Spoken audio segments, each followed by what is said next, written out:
Hello, and welcome to Chapter 11 of The Boy in the Striped Pajamas. This chapter is titled The Fury.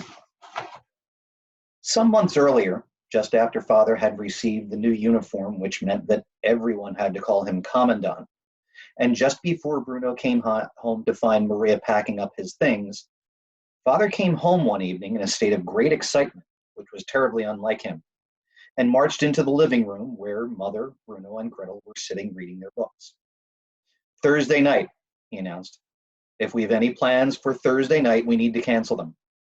You can change your plans if you want to, said Mother, but I've made arrangements to go to the theater with the Fury has something he wants to discuss with me, said Father, who was allowed to interrupt Mother even if no one else was. I just got a phone call this afternoon. The only time he can make it is Thursday evening, and he's invited himself to dinner. Mother's eyes opened wide and her mouth made the shape of an O.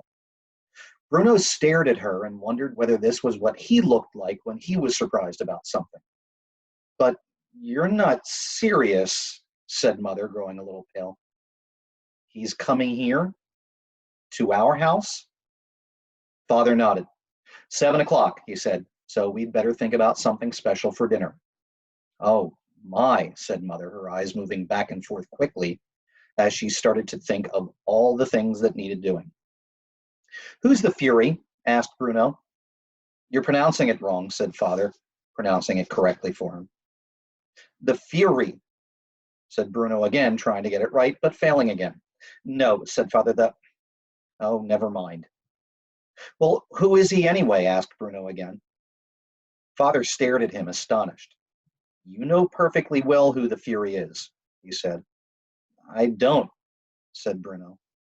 He runs the country, idiot, said Gretel, showing off as sisters tend to do. It was things like this that made her such a hopeless case. Don't you ever read a newspaper? Don't call your brother an idiot, please, said Mother. Can I call him stupid? I'd rather you didn't. Gretel sat down again, disappointed, but stuck her tongue out at Bruno nonetheless. Is he coming alone? Asked Mother. I forgot to ask, said Father, but I presume he'll be bringing her with him. Oh, my, said Mother again, standing up and counting in her head the number of things she had to organize before Thursday, which was only 2 evenings away. The house would have to be cleaned from top to bottom, the windows washed, the dining room table stained and varnished, the food ordered, and the maids' and butlers' uniforms washed and pressed, and the crockery and glasses polished until they sparkled. Somehow, despite the fact that the list seemed to grow longer and longer all the time, Mother managed to get everything finished on time, although she commented over and over again that the evening would be a greater success if some people helped out a little bit more around the house. An hour before the Fury was due to arrive, Gretel and Bruno were brought downstairs, where they received a rare invitation to Father's office. Gretel was wearing a white dress and knee socks, and her hair had been twisted into corkscrew curls. Bruno was wearing a pair of dark brown shorts, a plain white shirt, and a dark brown tie. He had a new pair of shoes for the occasion and was very proud of them, even though they were too small for him and were pinching his feet and making it difficult for him to walk. All these preparations and fine clothes seemed a little extravagant, all the same, because Bruno and Gretel weren't even invited to dinner. They had eaten an hour earlier. Now, children, said Father, sitting behind his desk and looking from his son to his daughter and back again as they stood before him. You know that there is a very special evening ahead of us, don't you? They nodded. And that it is very important for my career that tonight goes well. They nodded again. There are a number of ground rules which need to be set down before we begin. Father was a big believer in ground rules. Whenever there was a special or important occasion in the house, more of them were created. Number 1, said Father, when the Fury arrives, you will stand in the hall quietly and prepare to greet him. You do not speak until he speaks to you, and then you reply in a clear tone, enunciating each word precisely. Is that understood? Yes, father, mumbled Bruno. That's exactly the type of thing we don't want, said his father, referring to the mumbling. You open your mouth and speak like an adult. The last thing we need is for either of you to start behaving like children. If the Fury ignores you, then you do not say anything either, but look directly ahead and show him the respect and courtesy that such a great leader deserves. Of course, father, said Gretel in a very clear voice. And when mother and I are at dinner with the Fury, you are both to remain in your rooms very quietly. There is to be no running around, no sliding down banisters. And here he looked very deliberately at Bruno. And no interrupting us. Is that understood? I don't want either of you causing chaos. Bruno and Gretel nodded, and father stood up to indicate that this meeting was at an end. Then the ground rules are established, he said. 3/4 of an hour later, the doorbell rang, and the house erupted in excitement. Bruno and Gretel took their places, standing side by the staircase, and mother waited beside them, wringing her hands very nervously together. Father gave them all a quick glance and nodded, looking pleased by what he saw, and then he opened the door. 2 people stood outside, a rather small man and a taller woman. Father saluted them and ushered them inside, where Maria, her head bowed even lower than usual, took their coats, and the introductions were made. They spoke to mother first, which gave Bruno an opportunity to stare at their guests and decide for himself whether they deserved all the fuss being made of them. The Fury was far shorter than father and not, Bruno supposed, quite as strong. He had dark hair, which was cut quite short, and a tiny mustache. So tiny, in fact, that Bruno wondered why he bothered with it at all, or whether he had simply forgotten a piece when he was shaving. The woman standing beside him, however, was quite the most beautiful woman he had ever seen in his life.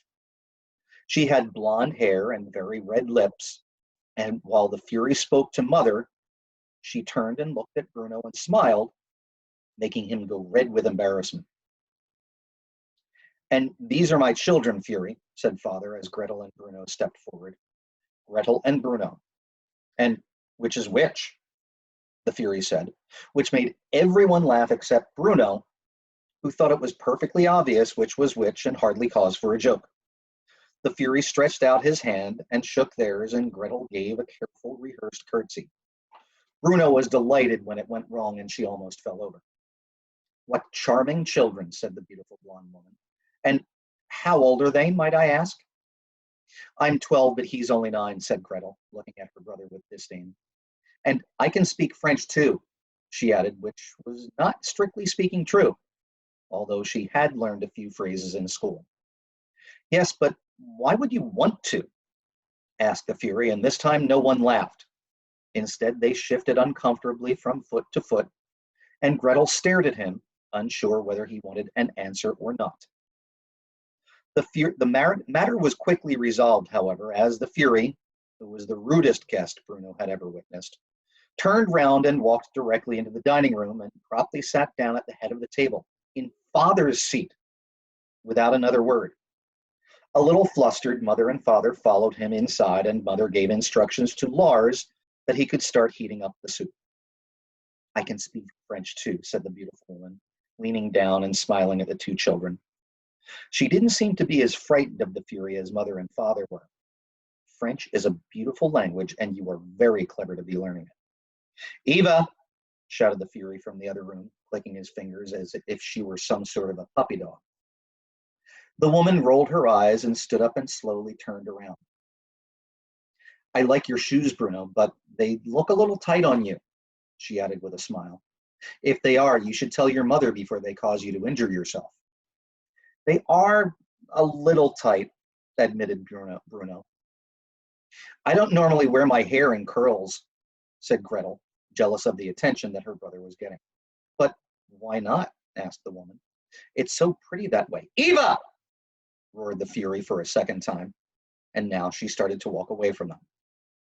It was lovely to meet you both, she said before stepping into the dining room and sitting down on the Fury's left-hand side.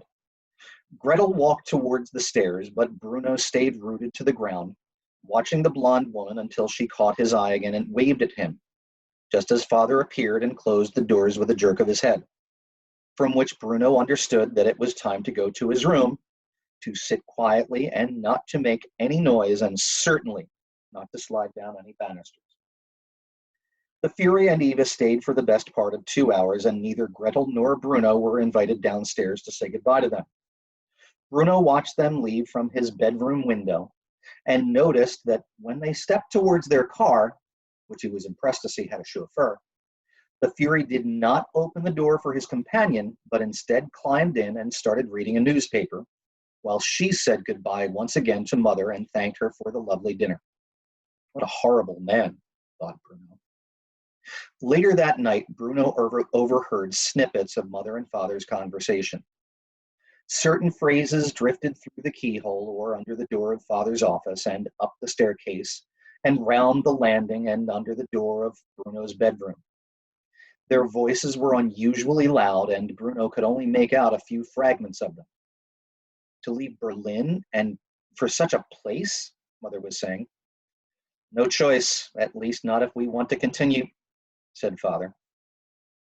As if it's the most natural thing in the world, and it's not. It's just not, said Mother. What would happen is I would be taken away and treated like a, said Father. Expect them to grow up in a place like, said Mother. And that's the end to the matter. I don't want to hear another word on the subject, said Father. That must have been the end of the conversation, because Mother left Father's office then and Bruno fell asleep. A couple of days later, he came home from school to find Maria standing in his bedroom, pulling all his belongings out of the wardrobe and packing them in 4 large wooden crates, even the things he'd hidden at the back that belonged to him and were nobody else's business. And that is where the story began. That is the end of chapter 11. I will be back tomorrow with chapter 12. Bye.